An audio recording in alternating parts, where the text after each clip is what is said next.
Loué soit Jésus-Christ, sa paix soit avec vous. Pour la gloire, la louange du nom de Jésus, précisément, je voudrais vous raconter une histoire, mais une histoire que je n'ai pas lue quelque part ou que l'on m'a racontée, mais mon histoire à moi, que j'ai vécue, une histoire vraie. Cela se passait lorsque j'avais environ 10 ou 12 ans. J'habitais dans le sud de la France, un pays donc très ensoleillé, et l'été nous recevions dans ma famille une famille de cousins de la région parisienne qui venaient passer leur mois de congé chez nous. Dans cette famille de cousins, j'avais 2 petits cousins du même âge que moi à peu près, Michel et Claude. Et l'été, il fait donc tellement chaud que soit nous allons l'après-midi faire la sieste, soit nous partons à la rivière nous baigner. Et une après-midi, nous sommes partis à la rivière nous baigner. Mais ni mes petits cousins ni moi, nous ne savions nager. Moi qui habitais dans la région, j'avais une bouée gonflable qu'on attachait comme une ceinture à la taille, que je leur ai prêtée. Et pendant que mes petits cousins s'amusaient avec cette bouée, j'ai descendu un peu plus bas le cours de la rivière que j'ai traversé à un gué que je connaissais. Un gué, c'est un passage sous l'eau, comme un pont, qui permet de traverser le lit d'une rivière sans perdre pied. Et voilà que pour revenir sur mes pas, je n'ai pas pris le même chemin. Je n'ai pas emprunté ce chemin sous l'eau qui est le gué. Je me suis trompé de chemin. Et à un moment donné, je suis tombé dans un trou d'eau. Et comme je ne savais pas nager, je montais, je descendais, je voyais que des bulles. Quand j'arrivais au fond de la rivière, j'appuyais sur mes jambes pour me hisser à la surface. Quand j'arrivais à la surface, je voyais les gens au loin qui s'amusaient, tout était calme, paisible. J'avais presque honte de crier au secours pour ne pas déranger une si paisible ambiance, mais quand même, je le faisais, mais en ouvrant la bouche, j'avalais de l'eau et personne ne m'entendait. Et au bout d'un moment, à force de monter, de descendre, quand j'ai vu que j'étais à bout de force et que je n'arrivais pas à m'en sortir, j'ai compris que j'allais mourir. Alors, j'ai dit au revoir à mon père, à ma mère, à chacune de mes sœurs, dans mon cœur.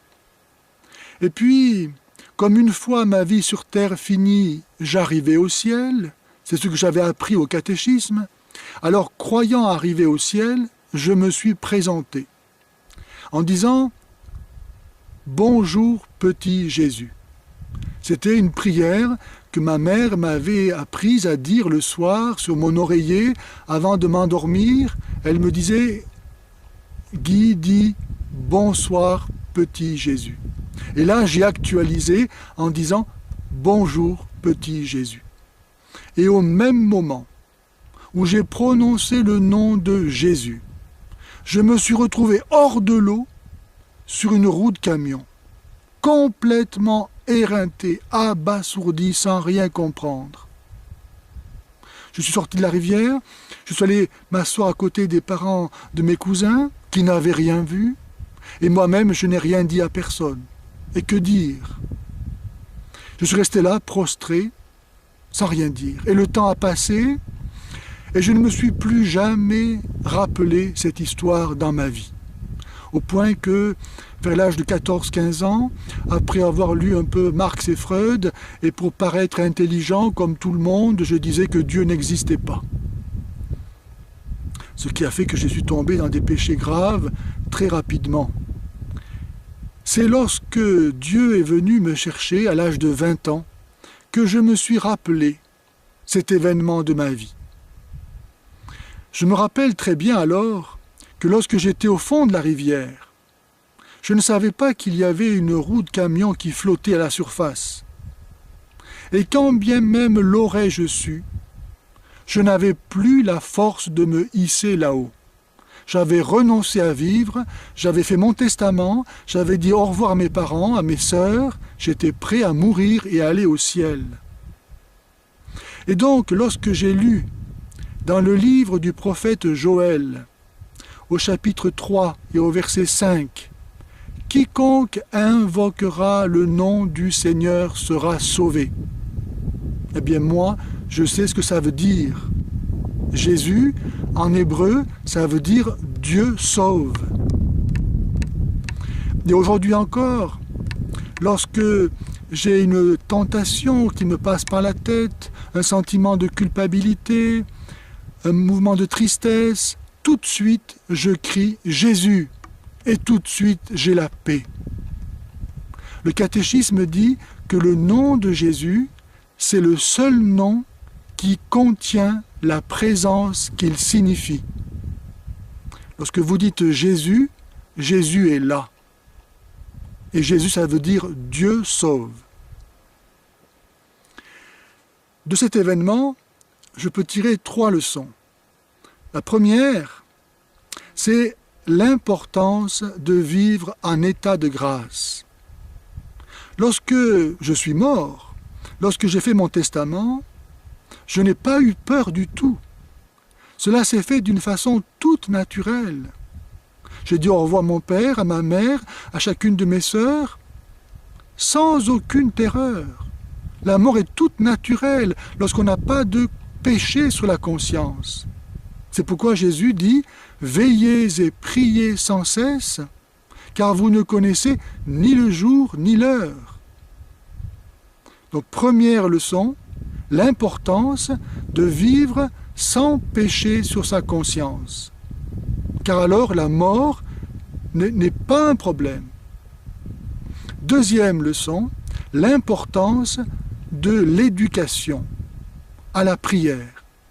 Si ma mère ne m'avait pas appris à invoquer tous les soirs le nom de Jésus, je n'aurais pas pu, à ce moment-là, faire cette petite prière de rien du tout.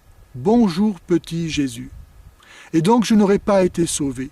Et je ne serai pas là en ce moment à vous donner mon témoignage pour que vous aussi, vous puissiez être sauvés en invoquant le nom de Jésus.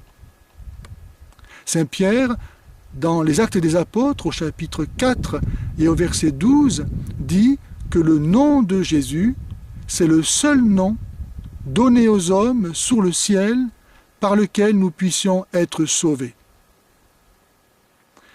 La troisième leçon, outre donc l'importance de l'éducation à la prière, l'importance du nom de Jésus. La Vierge Marie est apparue à la Salette au XIXe siècle et elle pleurait, parce que les hommes blasphémaient le nom de Jésus. Jésus, comme le dit le catéchisme, et je le répète, c'est le seul nom qui contient la présence qu'il signifie. C'est le nom qui fait trembler les enfers. Vous appelez Jésus, vous invoquez Jésus, et Dieu est là avec sa puissance de salut. Ce n'est pas pour rien que dans le Coran, le nom de Jésus a été transformé en Issa, qui ne veut rien dire en arabe, alors que les chrétiens arabes continuent d'appeler Jésus Yassu, qui veut dire donc Dieu sauve, car l'islam ne veut pas d'un Jésus sauveur. Que le nom de Jésus, qui est le seul nom donné aux hommes par lequel nous puissions être sauvés, soit pour vous aussi votre bouclier, votre refuge et votre joie, maintenant et pour la vie éternelle. Amen.